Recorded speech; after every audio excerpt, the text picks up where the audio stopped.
Bonjour, aujourd'hui on va parler Predator avec une figurine que j'affectionne particulièrement qui vient de la marque NECA. Allez, c'est parti.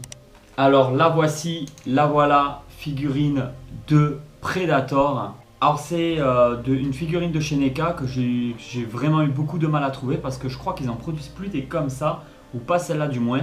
C'est une figurine à l'échelle 1/4, donc elle fait dans les 45 cm en moyenne. Elle est vraiment énorme pour une figurine articulée. Seul bémol, je te le dis direct, je l'ai pété. Voilà, je l'ai fait tomber. Elle s'est pétée au niveau du bras. J'ai mis de la colle à chaud pour essayer de la recoller en attendant. Je vais essayer de faire ça beaucoup plus propre plus tard. Donc juste ici.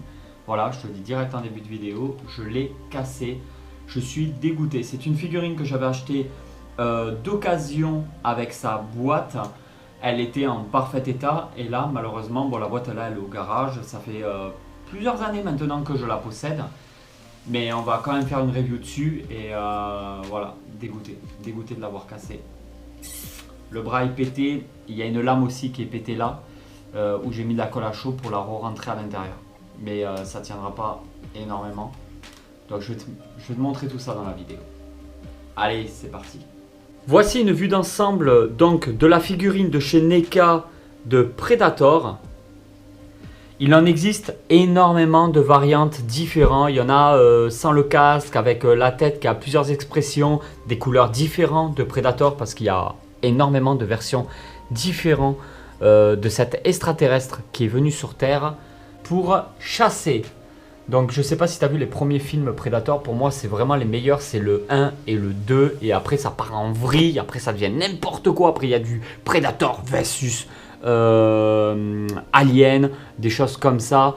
Je trouve que ça partait totalement en vrille. Par contre c'est quand même toujours pareil, des personnages que j'affectionne énormément, des créatures qui ont été inventées et qui sont vraiment trop stylées, trop badass je trouve.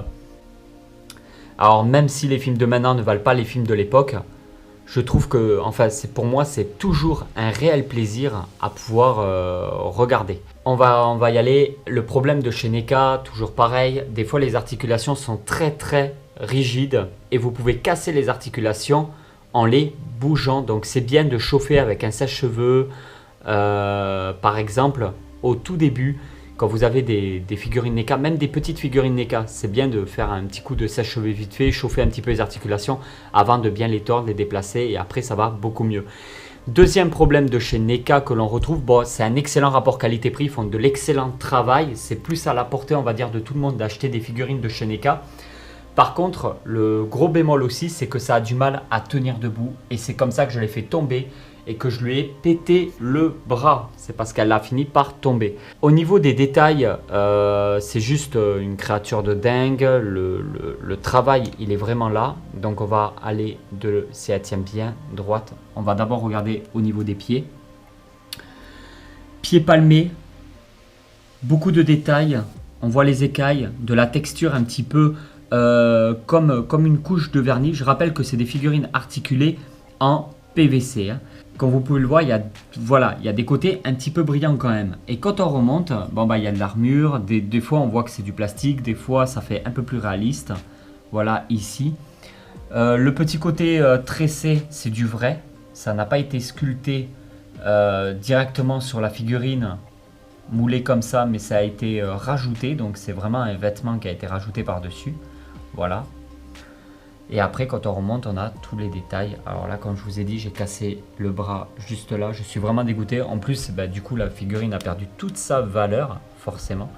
Les mains sont articulées, mais là, du coup, pour le coup, je vais y aller tout doucement. Cette pince-là aussi, elle a cassé à la chute. J'aurais dû filmer la chute, comme ça, tu l'aurais vu en direct. Ça aurait fait un bon petit titre putaclic. Cette partie-là, que je t'avoue que je ne me rappelle plus du tout. Je crois que c'est dans Predator le 3 sûrement, le 2 ou le 3, en tout cas c'est pas dans le premier que l'on voit ça, il me semble pas.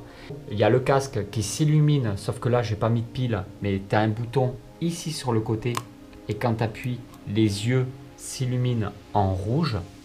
Alors ça c'est quand même assez intéressant. Après c'est un petit gadget qui n'a pas vraiment lieu d'être parce qu'on le laisse pas allumer, mais ça a le mérite d'exister. Quand on le retourne, on a tous les rastas comme vous pouvez le voir, les petits bijoux sur ces rastas qui sont en plastique souple. Donc il n'y a pas moyen de les casser, ça par contre. Hein. C'est vraiment très très souple. Ça c'est quelque chose de génial. Et là on descend progressivement. Alors ce qui est bien, c'est que c'est à l'échelle 1/4. Et j'ai d'autres NECA 1/4 comme le Terminator avec Schwarzenegger. Forcément il est un peu plus petit, étant donné qu'à l'échelle 1/4, ben, les Predators sont quand même beaucoup plus grands que des êtres humains. Ils sont un petit peu plus grands. Voilà sa petite sacoche, des super détails. Franchement, c'est très bien travaillé. Alors, comme je vous l'ai dit, j'adore NECA parce que forcément, il y a un travail très propre, remarquable, qui est vraiment sympa.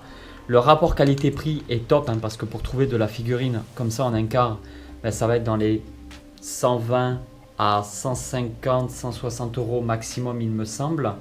C'est un budget raisonnable. Quand on voit du Hot Toy, par exemple, c'est du 1/6. Donc ce sont des figurines qui seront plus petites, aux alentours de 30-35 cm, il me semble. Là, on a du 45 cm pour 2 fois moins cher qu'une Hot Toy. Forcément, on ne va pas avoir la qualité de chez Hot Toy, mais c'est quand même quelque chose d'assez proche au niveau du travail. Regardez-moi ce body comme il est juste terrible au niveau de la coloration, comme on peut voir un peu sur les côtés. Non, c'est très très propre, c'est du bon boulot, ça vous permet d'avoir une figurine. Je vous mettrai quand même des liens dans la description si ça vous intéresse, parce que même si celle-ci on ne va pas la trouver facilement, à part d'occasion peut-être et à certains prix, parce que les prix peuvent très vite monter. Moi j'ai réussi à négocier, donc je ne l'ai pas eu si cher que ça, parce que de chez NECA, ils font énormément de variantes de Predator comme celui-là, Predator. Ils en font énormément des différents façons camouflage, plusieurs colorations différentes avec le visage normal ou avec un casque différent de celui-là.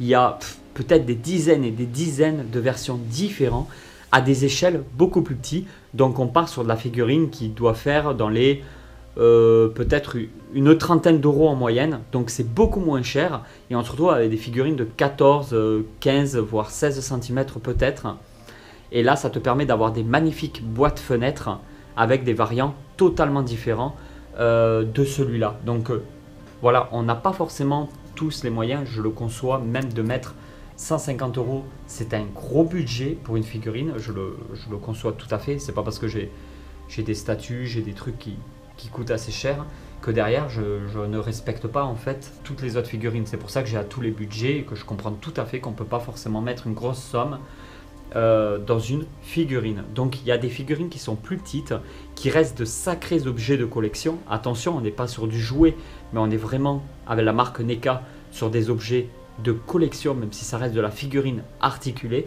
et ça vous permet sans trop se ruiner de temps en temps d'en acheter une. Voilà, ça passe déjà beaucoup mieux et on va avoir le même ordre de qualité que celle-là, mais en beaucoup plus petite. Enfin beaucoup plus petite, l'air de rien, je crois qu'elles font ouais, au moins 14, 15, voire 16 cm. Alors oui, pour mettre la pile, on peut quand même enlever son visage. Je vais te montrer ça. Enfin, sa tête, mais comme je t'ai dit, il n'y a pas de visage derrière. Voilà, la tête, juste là. Comme ça, quand on appuie sur le bouton, ça s'éclaire avec des petites LED. Et voilà comment c'est foutu à l'intérieur. Bon, rien de spécial, à moins que tu veux cacher des petites pièces, des petits sous, ou un petit message d'amour quand tu offriras cette figurine à un ami ou une copine à toi. Ben, tu peux lui mettre à l'intérieur un petit message d'amour, voilà. Que la personne ne lira 10 ans après parce qu'elle ne saura jamais qu'il y avait quelque chose là-dedans. Non, franchement, la qualité, elle est juste ouf. Et c'est vrai que ben, je vous présente énormément d'Iron Studio sur la chaîne, d'autres marques, du Sideshow et tout. Et de chez NECA, ben, je ne vous présente pas énormément de choses. Et pourtant, j'en ai vraiment beaucoup. Notamment les NECA de Retour vers le futur. Comme je vous ai dit, c'est un excellent rapport qualité-prix. Pour la taille, d'avoir quelque chose avec autant de détails, c'est juste dingue. Et ben voilà tout le monde, cette vidéo est terminée. J'espère vraiment qu'elle vous a plu. Si elle vous a plu, mettez un petit like, un petit commentaire et n'hésitez pas à me dire ce que vous pensez, ce que vous voulez voir la prochaine fois dans d'autres vidéos de la chaîne. Allez tout le monde, je vous remercie. Ciao.